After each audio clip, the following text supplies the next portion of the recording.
Welcome to Infoveave. Here is a quick video on how to create a PowerPoint report using the Infoveave plugin. Infoveave reports use date ranges that are defined relative to the current date or requested date. All data and visualizations are refreshed based on the relative periods such as this month, last 4 weeks, this year. To start, open PowerPoint and select the required template for your report. To install the Infoveave plugin, go to Home tab, click Add-ins and search for Infoveave and click Add. Next, enter your credentials to link your PowerPoint template with Infoveave. Click Login.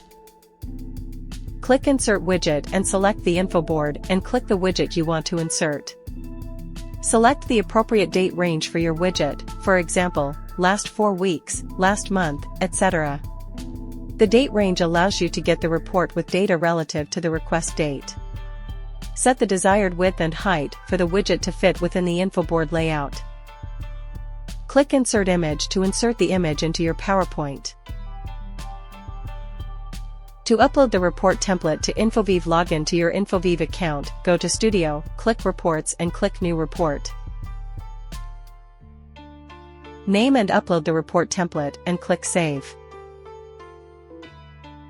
To download the report, click the download icon. Select the date range and click Report as on, Start Date, or End Date.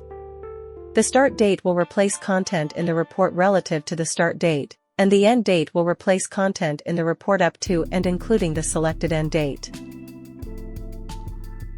Click Add Filters to apply any filter.